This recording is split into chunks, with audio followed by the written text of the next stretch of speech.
Hey guys, welcome back to FreckleFace Finance, where we discuss personal finances open and honestly so that you can live the life that you deserve. So it's the beginning of the year, and I know a lot of us are going over our finances for 2023 and 2024 and making adjustments to those as we see fit. And with some of those reviews, I know that some of you may be wondering if it's time for you to get a financial planner or a financial advisor. So before you do that, go ahead and watch this video so that you can understand what questions that you need to ask when looking to hire someone to manage your finances. So here are 5 questions to ask a financial advisor or planner when you're looking for a trusted person to manage your account. So number 1, what certifications, if any, do you hold, and are you considered a financial planner or a financial advisor? And so with this question, you're really looking to see if the person has one of the following 3 certifications: a CFP or Certified Financial Planner. And so these individuals are required to have 4,000 hours of work experience. They have to meet certain test requirements as well as uphold fiduciary standard. So when someone is required to uphold fiduciary standards, that means that they are legally required by law to ethically act in the best interest of the client. So that means that by law, they are required to prioritize the interests of their clients over their own personal interests. So I think it's very important to make sure that the financial advisor or financial planner that you're looking to obtain has a fiduciary duty to you. You want to make sure that there's not going to be any type of financial conflict of interest, and that the advice that they're giving you is in your best interest and is not going to secretly line their pocket or their company's pocket. So it's definitely something that I think should be high up on the list to make sure that you're asking when you're interviewing potential financial advisors or planners. So another certification that you can ask a potential financial advisor or planner is if they have the CFA or Chartered Financial Analyst certification. And so these professionals primarily focus on investment analysis. And so just like CFPs, they meet specific work and education requirements, and they also have passed a very difficult exam in order to be a certified CFA. And so another certification that you can ask about, which I personally think a lot of us have come across when we're looking for financial planners and advisors, is a CPA. And so that is a certified professional accountant. And so typically these are the people who do your taxes. And so I think a lot of us, especially if you have someone that you hired in order to do your taxes, more than likely they are going to be a CPA. Now, I do just want to make a disclaimer that you do not need to be a CPA in order to do taxes, but I just want to throw that out there because I think a lot of the professionals that do taxes are CPAs. Additionally, a good financial advisor doesn't necessarily need to have one of these 3 certifications, but if they did talk about the certifications, I at least wanted you guys to be educated so that you know what their background may be in if they list one of those 3 certifications. And so the second question that you may want to ask when you're interviewing someone to manage your assets or help you manage your money is you want to ask, what type of services do they provide?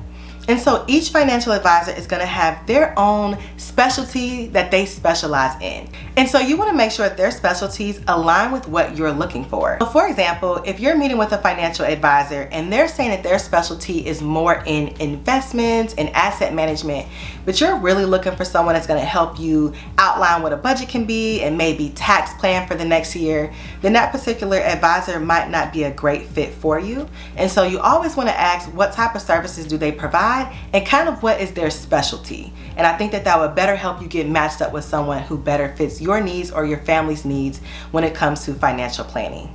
The third question that you would want to ask is, what are their fees and how do they get paid? So advisors can operate on a fixed fee, an hourly rate, commissions based off products that they recommend to you. They also have the option to get a percentage of your account or your returns for that year. So you really want to make sure that they're very transparent about their fees. I definitely think that you should ask this during the initial meeting just to make sure that you guys are on the same page and so that there is definitely transparency when it comes to how the advisor plans to get paid. Now, in this same lane, you also want to make sure that you're asking them, and I mentioned this earlier, that they have fiduciary duties. And so you want to make sure that the advice that they're giving you and the different recommendations that they may be providing or services that they're providing or recommending to you are in your best interest and do not pose any potential conflict of interest with that advisor or their company. And when the advisor discusses with you what those fees are, it's also important to ensure that you understand what services are provided in those fees. You want to make sure that there isn't a particular service that you're really interested in, and that's actually an additional product that that advisor offers and is not included in their standard package. And so you want to make sure that you and your advisor are on the same page about what services are being provided and at what rate. And so the fourth question that you want to ask is, how do they plan to advise you? And so are they looking more for investment advising? Are they looking more so for budget advising? And if so, how do they plan to advise you? So are they planning to invest your money risky? Are they looking for a more strategic and slow growth? Those are all very important questions, and it can make a huge difference in if you decide to go with this advisor based on where you are in retirement and what your financial goals are. And so if they're more so looking towards investing and retirement strategies, but you're really looking for someone that's going to help you manage the day-to-day and keep to a specific budget first, like maybe you're in the baby steps of financial planning, then you want to make sure that they are also in line with you and have that same idea, and that they're able to provide the services that you specifically are looking for. Because a financial journey is very personal, and so your advisor should be giving you very detailed advice to your specific case.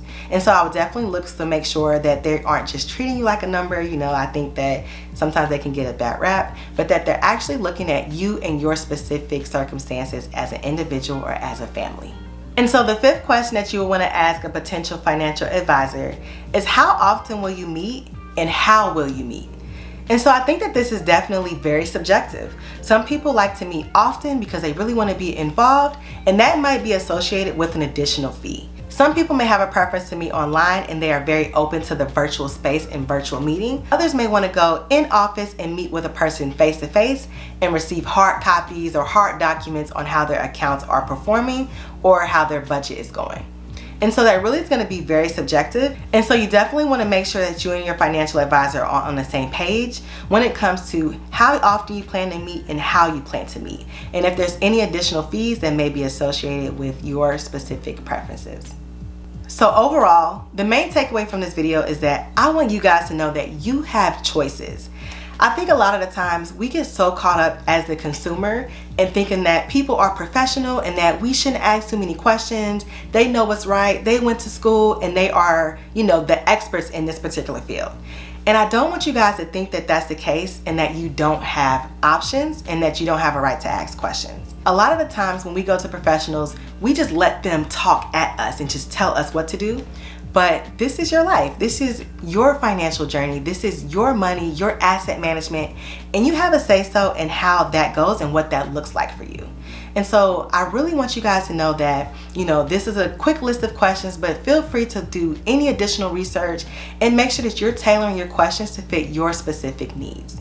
And so when you meet with your financial advisor or your potential financial advisor, what I really want you to know is that you have a right to ask questions, and it really should be a relationship that you have with them, and you should feel like you're being listened to. It shouldn't be just you being talked to or you being made to feel less than, or that, oh, you don't know what you're talking about, or, you know, I'm the professional, you don't have to worry about it. This is your life. Financial independence is your journey and you're responsible for it. And so don't get in these meetings and be afraid to speak up. So that's what I want you guys to take away from this video. This really should just be a jump start and getting ideas in your mind of what questions to ask. But I really hope that you take this list and kind of tailor it to your specific needs for you and your family.